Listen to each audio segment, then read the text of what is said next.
Utah at USC. USC favored by a touchdown in this game. 8 Eastern on Fox. How does USC respond? How did the Trojans respond? Because there was so much made about the defense and what they didn't have last year and all they got through the portal. Like, the reason why there was so much talk around the defense is because they got exposed against Utah in that Pac-12 title game. This is the one you had circled. This is the one that you talked about during offseason lifts. This is the one your coaches told you about on that last rep of sprints during the conditioning test. Like, this is the game for USC to make a statement. Hey, last year is last year. We're more physical. We're more gritty. We're more determined. And this is the game where we show you. Last week was bad. They're trying to flush that and move on to the next. Beating Utah would be a tremendous step towards doing that and keep them right on track to playing for a Pac-12 title yet again. But you got to exercise those demons against Utah in this game. Now, Utah, they're out to prove they're still that team out west. USC gets all the headlines because of Caleb Williams, Lincoln Riley, and it's LA, for goodness sakes, and Washington. What they did to Oregon?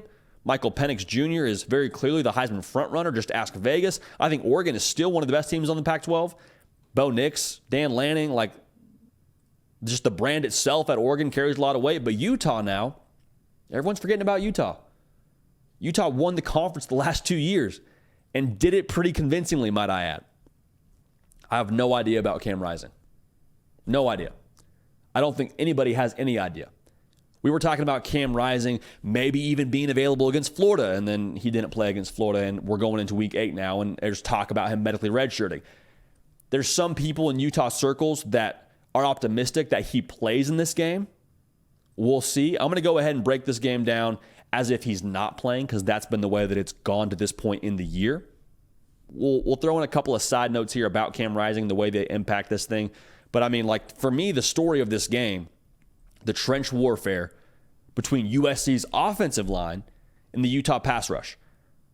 Last week against Notre Dame for USC, there was so much made around the final score and how much they beat them by. And if you just look at that final score, you say, yep, lost by 28. Man, USC's defense just hasn't evolved, huh? That must be the deal. Well, I don't know if that's 100% accurate. In fact, the problem last week was USC's offensive line against Notre Dame. Caleb Williams, he threw 3 interceptions. Every single one of those interceptions, he was getting pressure. He was having issues finding someone to throw to because of that shot clock that was sped up for him. Now, there is no better ad-libber in the game than Caleb Williams, make that very clear. But if you're able to pressure him like last week, if you're Utah, probably feel pretty good about your chance to force some more turnovers like Notre Dame was able to. Now, I think USC, if you're trying to offset that, there's a couple ways I would go about doing that. Lincoln Riley makes a lot of money for a reason because he's an offensive genius. But a couple of things that I'm probably considering from USC is potentially some perimeter passes, some zone runs, being able to sort of take the Utah defender if they're bringing pressure wherever they want to go. You want to go upfield? That's fine. We'll take you upfield. We'll run right underneath you. Hey, you want to bring pressure from the boundary? That's fine. We'll get the ball out quick to whoever we want to talk about as a wide receiver for USC right there. Make some plays downfield. Like, let's go. And that tempo and that sort of sleight of hand, if you're USC, could end up being like the perfect counterpunch to what Utah wants to do defensively. Now, again, if Utah gets home and they create turnovers, like, this thing could get very ugly in a hurry and could look a lot like that game against Notre Dame did for USC. Now, the luxury for USC, they are back home, and I think they did get sobered up a little bit based on that game against Notre Dame. Like, I think that kind of brought them back to earth a little bit. We'll give you our pick here in a minute, but I'm just saying I'm curious how Caleb Williams responds. Because I think for them to be able to play well against this pass rush of Utah, it's going to take some decisiveness from Caleb Williams. Lincoln Riley has to set him up for, clear decisions to be made. And if you get pressure from that second level, we got to have a quick throw to him, or for him rather, to whoever. But I'm curious how he responds in this spot. Decisiveness is the key word for me with Caleb Williams. Now, the most obvious matchup that everyone's going to talk about this week, we'll talk about it right now, the revitalized offensive line for USC against the Utah physicality.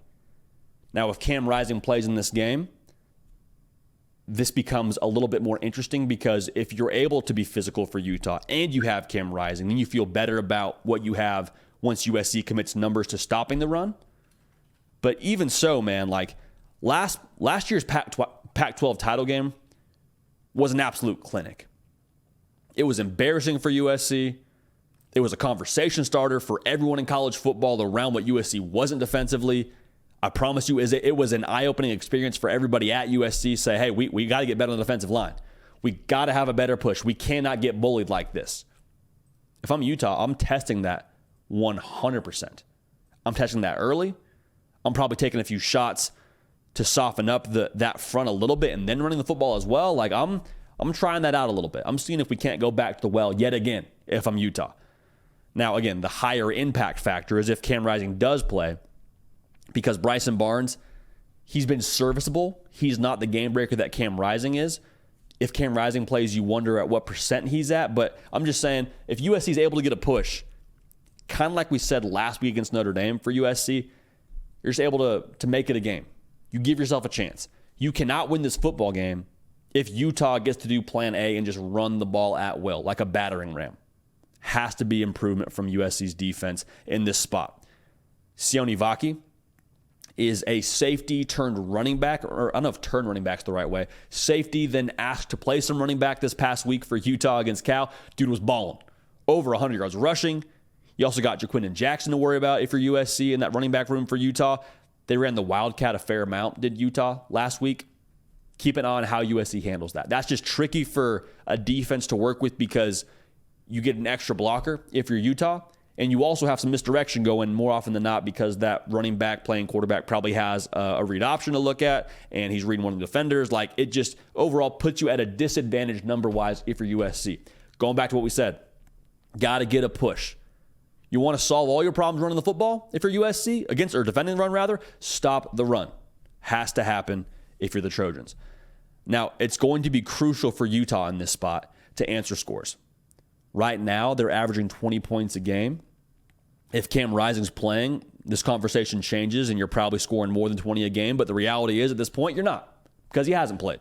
So for Utah, man, like when USC scores a touchdown, you can't trade that with a field goal. You got to go get 7 right away. Because for USC, man, like I always use the metaphor of a track meet when you're playing against USC. You cannot spot USC 10 meters in a 100-meter race. If you give them any ground, you're not catching Caleb Williams. Maybe last year you were, but with Bryson Barnes playing quarterback, I don't like your chances to do that, especially in LA. Just kind of the reality for me.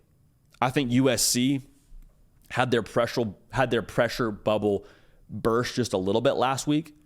I think they found their footing in the sense of they got to sort of put away all the conversation around, well, can they go undefeated? Can they run the table? Can Caleb Williams win another Heisman? Like all those things, at the very least, you're not going undefeated. Caleb Williams put a pretty solid dent into his Heisman resume with what he did against Notre Dame. That's going to be hard for people to forget.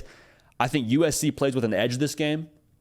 I think they have a refocused mentality. And I think this offense is going to find their footing in a very real way. I think the defense plays well enough, and Caleb Williams just does Caleb Williams things. I think USC, it's personal in this game for them.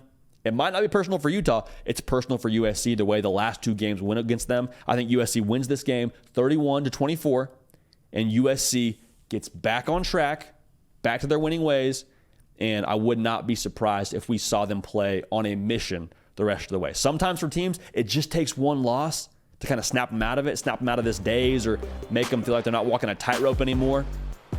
The worst case scenario happened, you lost a football game. USC still has everything they want to play for in front of them.